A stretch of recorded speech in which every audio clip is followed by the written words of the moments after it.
یاسای بودجە لە ئەنجومەنی وەزیران تێپەڕی و دەنێردرێتە ئەنجومەنی نوێنەران بۆی لەوێ دەنگی لەسەر بدرێ و ناوی خۆی لێ بێن و کاری پێ بکەن. پرۆژە یاساکە گەورەترین یان یاساکە گەورەترین پرۆژەی بودجێ لە مێژووی عێراقدا نزیکەی 199 تریلیۆن دینارە. قسە لەسەرەوەکەین ئەم بودجەیە زەبەلاحات کاریگەریەکی لەسەر ئایندەی عێراقە بێ لە ڕووی خزمەتگوزاریەوە، لە ڕووی ئاوەدانیەوە، لە ڕووی سیاسیەوە گفتوگوێم بابەتاکەین لەگەڵ زۆر بەڕێز دکتۆر ئاراس عەبدوڵڵا کە بەڕێزیان ڕاوێژکاری یاسایی و چاودێری سیاسین لاولێرەوە ڕاستەوخۆ لەگەڵمانە. دکتۆر سڵاو لێ بێ بەیانیت باش ئەم پرۆژە زەبەلاحەی بودجە دەتوانێت چی بۆ عێراق بکات؟ بەڵێ بەیانیتان باش هەروەک بەڕێزت ئاماژەت پێدا ئەنجومەنی وەزیران بە پشتبەستن بە مادەی 77 دەستوری عێراق ئەرکی ئامادەکردنی پرۆژە یاسایی عێراقە بە پشتبەستن بە مادە ژمارە 6 ساڵی 2019 بۆی هەیە ئەو بودجەیە بۆ زیاتر لە ساڵێک بەکاربهێنێ کەواتە ئەو نزیکەی 200 تریلیۆنە کە بۆ 2023 دانراوە بە هەمان شێوە بۆ 2024 دەبێت بە هەمان شێوە بۆ 2025 دەبێت بۆ هەر ساڵێک بەپێ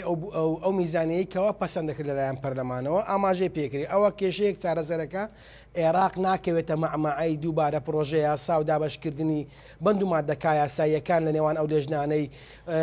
پەرلەمانی عێراق یاخود لەلایەن وەزارەتی دارایی وەزارەتی پلاندانانەوە طبعاً بە پشتبەستن بە مادەی 61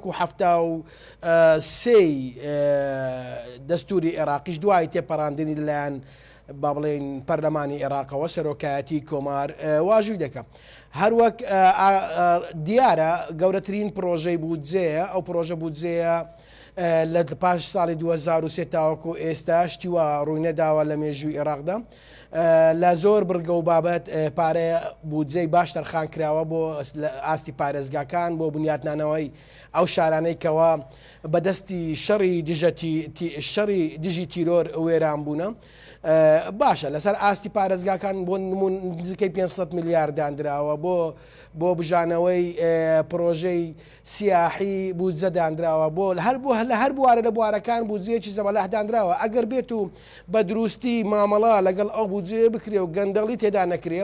عێراق دەچێتە قۆناغێکی بەرەو پێچوون هەم دەرگای تەعین بوون و دامەزراندنیش بۆ فەرمانبەران زیاد دەکرێتەوە کە هەرێمی کوردستانیش ئەو کاتە بەپێی ئەو 12.6 بۆی دانراوە ئەتوانێت فەرمانبەری تازە دامەزرێنێ دوورکەوێتەوە لە عاقد ئەوە هەنگاوێکی باش دەبێت بە تاکید ئەوە لە حاڵەتێکدا دەبێت ئەگەر بەڕێکارە دروستەکە داڕۆشتین. باشە دکتۆر هەر لەو بەشەی قسەکانتەوە کە دەڵێ ڕۆڵی دەبێت لە دامەزراندن پرۆژە یاساکە دەوترێت ینی زۆرتر بۆ بەکاربردنە ینی بۆ بەرهێنان نییە. ئەمە توانێت عێراقێکی خزمەتگوزار دروست بکە عێراقێکی پڕ لە خزمەتگوزاری ینی زیاتر بۆ موچەیە زۆرینەی بۆ موچە دەڕوە. نانا بۆ ئەو جارە تۆزێ هەنگاوی باشتر نراوە تۆزێ بەند و مادەکانی نێوان بودجەکە مەبلەغی زیاتری بۆ دانراوە بۆ نمونە لە بواری دامەزراندن بەشێ لە مەبلەغێ دیاری کراوە بۆ حتا لەسەر ئاستی پارێزگاکانیش 500 میلیارد دانراوە بۆ بژانەوەی پارێزگاکان بۆ سەرجەم فاکتەرەکان ڕێژەی ئەو بڕەپارەیە زیاد کراوە بۆ ئەوی خزمەتی زیاتری پێ بکرێ بۆ یەکەم جاریشە بودجەیەکی تایبەت تەرخان کراوە بۆ نمونە بۆ کەرکووک بۆ مووسڵ سەهلینەینەوە ئەو ناوچانەی کەوا کەوتنەکە بەر شاڵاوی شەڕی دژی داعش ئەوە هەنگاوێکە بودجەیەکی تایبەت تەرخان کراوە بۆ گەڕانەوەی ئاوارەکان بۆ شوێنی خۆیان بودجەیەکی تایبەتیش تەرخان کراوە بۆ پرۆژەی دامەزراندن چونکە ساڵانێک کە لە عێراق پرۆژەی دامەزراندن دوان کەوتۆ بە هەرێمی کوردستانەوەش تەنیا ئەوانەی کەوا بڕوانەمەی باش و باڵیان هەبووە دامەزراون لەسەر ئاستی وەزارەتەکان ئەوەش هەنگاوێکی بەرەو پێشتورە بەڵام عیبرەت لە پرۆژە یاساکە نییە عیبرەت لە جێبەجێکردنی ناوەڕۆکی پرۆژە یاساکەیە من دڵنیام چونکە ئیدارەی بەڕێوەبردنی دەوڵەت ئێستا زۆرینەی پەرلەمانی عێراق پێک دێنێ ئەو پرۆژە یاسایە تەبعەن دەڕوا کە ڕۆیشت ئەو کاتە ئەرچی جێبەجێکردنی ئەو پرۆژە یاسایەکەوێتە ئەو دەست حکوومەتی عێراقیەوە تا چەند جێبەجێکرێت تا چەند مادەکان بە تەواوەتی گواستنەوە کارێ نادەکرێت لە کاتی پێویست بووندا ئەو ڕێژەی بۆ هەرێمی کوردستان دانراوە تا چەند پێوەی پێوەست دەبن ئەوانە هەموو ئەگەرن لە کۆتایەکەیدا ئەیبینین. باشە دکتۆر هەرەوەی کە دەڵێ عیبرەت لە جێبەجێکردندایە پێ دوایە ئەم پارەیە ئەوها بنێرێ ینی چەند مەرجێکی قورس هەیە لە پرۆژەی بودجەدا بۆەوەی کە هەرێمی کوردستانە بێ داهاتی ڕۆژانە لە 400,000 بەرمیل نەوت بفرۆشێ داهاتەکەی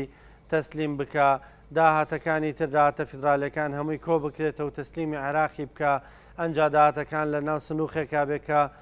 سەرۆکوەزیران ئاگاداری بێ یەک کەس بۆی هەبێ مامەڵی پێوە بکە ینی ئەم کۆتوبەندانە پێ دوایە هەرێمی کوردستان هەم پێوەی پابند بێ هەم ئەمە نیەتی عێراق بخوێنرێتەوە لەوەی کە بێوێ ئەم پارەیە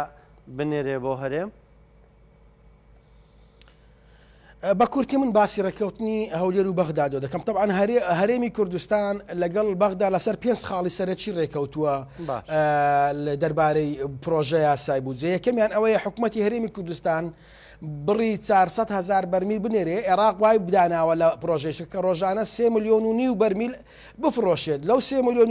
ئەبێ هەرێمی کوردستان 400,000 دابین بکە ئەوە خاڵی سەرچیە ئەگەر ئەبێ هەرێمی کوردستان دزان بەو خاڵەوە بکە. خاڵێکی تێر دەربارەی داهاتە نانەوتیەکانە ئەبێ لێژنەیەک لە نێوان حکوومەتی هەرێم و حکوومەتی عێراق پێک بێ دەربارەی داهاتە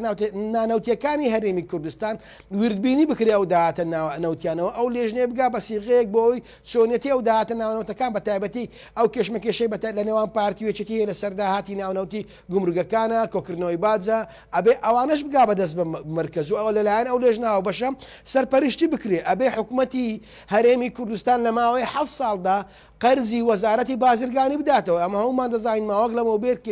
دۆسیەیەکە بوو لە دادگای فیدراالی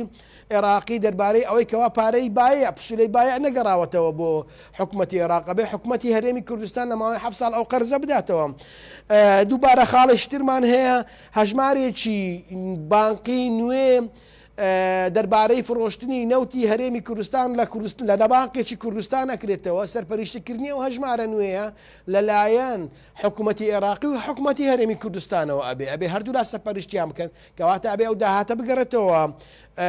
لە بۆ بەغدا. خاڵی پێنجەم و کۆتاییەکە ئەوەیە لێژنەیەکی هاوبەش پێک بێندرێ پێداچنەوە بە پرۆژەکانی فرۆشتنی نەوت و گاز بک لە هەرێمی کوردستاندا تا ئەو کاتەی حکوومەتی عێراقیش دەبێ مولزەم بێ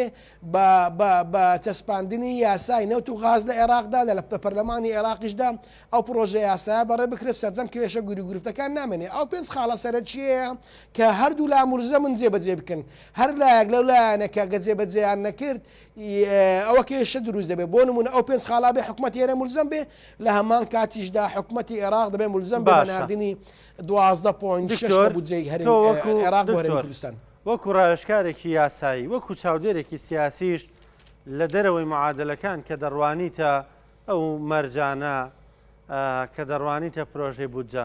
پێ دوایە هەرێم و بەغدا ئەمساڵ ڕێککەون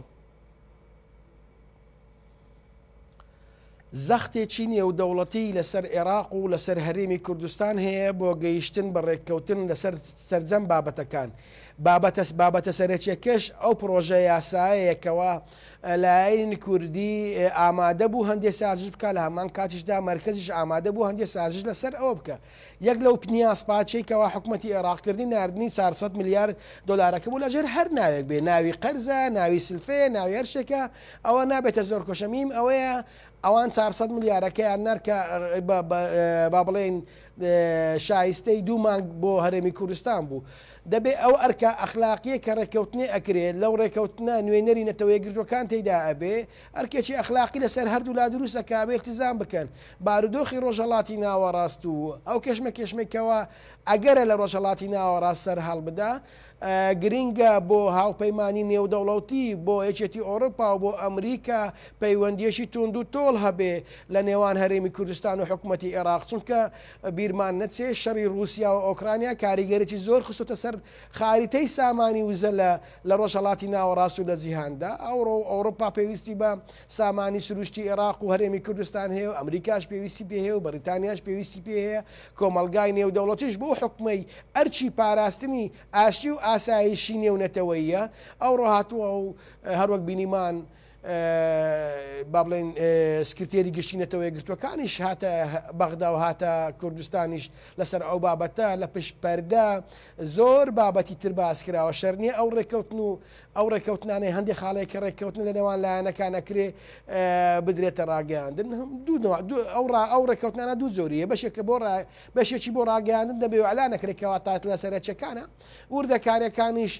ئەمێنێتەوە لە نێوان ئەو لایەنەکەوا لە سەر ڕێگەکەون بۆیە من ئەڵێم کۆمەلگای نێودەوڵەتی هیچی تر ئەو کێشمە لە نێوان هەرێمی کوردستان و لە نێوان بەغدا قبوڵ ناکە. یعنی تۆ پێت وایە ڕێکەوتنی تر لە پشتی پەردەوە لە نێوان هەرێمی کوردستان و بەغدا هەیە یاخود لە نێوان سەرکردە سیاسیەکانە هەیە؟ بەڵێ پرسی سامانی وزە پرسێکی سەرەکیە بە تایبەتی پرسی سامانی وزەی هەرێمی کوردستان ئەگەر تۆ سیرکێک لەو ڕێککەوتنانی تریشکەوە لە نێوان هەرێمی کوردستان و عێراقدا هەیە ئیعترافکردنە بە فرۆشتنی نەوتی هەرێمی کوردستان خۆی لە خۆی داوای ئەعترافکردنە بە زەختی ئەمریکا و هەندێک وڵاتانی تری ئەوروپی هەیە ئەمریکا وڵاتانی تر پێویستیان بە سامانی وزە هەیە ئەو ئاعترافکردنە بە شەرعیەتی ئەداتەوە هەرێمی کوردستان کەەوە لەسەر ئاستی نێودەوڵەتیش ناتوانانی حکوومەتی عێراق شکاتی لێ بکە و نرخی گاز و نەوتی هەرێمی کوردستانش بنرخەکەی بەرز ئەبێتەوە ئەو هێشکە لە خاڵەکانی تر. باشە دکتۆر لە نێو پرۆژەکەدا ئاماژە بۆ کرامە بۆ 3 ساڵە ئەمە لە ڕووی یاساییەوە لە ڕووی دەستوریەوە ئەگونجێت؟ بەڵێ دەگونجێت چونکە ئێمە یاسای کارجێریمان هەیە لە عێراق یاسای کارجێری دەقی مادەکەش یاسای ژمارە 6 با بڵێن لە ساڵی 2019 ئەو یاسایە جێبەجێکراوە لە وەقایع عێراقیش بڵاوکراوەتەوە دەسەڵاتی داوە بە ئەو لە 2019 طبعا دەسەڵاتی داوە بە حکوومەت پرۆژە یاسایەک بۆ زیاتر لە ساڵێک یان 2 ساڵ یا 3 ساڵ ئامادە بکە بۆ نمونە ئەو 200 تریلیۆنە نزیکەی 200 تریلیۆنی تەواو نییە کە بۆ 2023 دانراوە بە هەمان شێوە سیغا 200 تریلیۆنیش بۆ 24 200 تریلیۆنیش بە 25 دارەندرێ بە پێی یاسا کراوە. باشە دکتۆر چەندی پێدەچێت لە ئەنجومەنی نوێنەران لە ڕووی یاساییەوە؟ ئەنجومەنی نوێنەران ئەگەر هیچ کێشەی لەسەر نەبێ بەخۆی دوو خوێندنەوەی بۆکرێ دوو دانیشتنی بۆکرێ یەکەمیان خوێندنەوەی پرۆژە یاساکەیە ئەگەر هەندێک پێشنیار هەبوو لەلایەن فراکسیۆنە سیاسیەکان ئەو پێشنیارانە وەرگیرا بە زۆرینەی دەنگۆ وەرەگیرێ ئەگەر وەریش نەگیرا وە خۆی ڕۆی لە جەلسەی دووەم لە دانیشتنی دووەم پەسەند دەکرێت. واتە هێندەی پێ ناچانی ئەوەندە گەرمە و کێشە دروست ناکە لە نێوان ئەنجومەنی نوێنەران ئەگەر پێشتر ڕێکەوتنی سیاسی لەسەر کرابی وەکو هەندێک دەڵێن. دکتۆر خۆی بەڵێ لە کۆتایی دایانێمێ ئەوە بزانم بەڕای تۆ عێراقی دوای ئەم بودجەیە عێراقێکی جیاواز دەبێت؟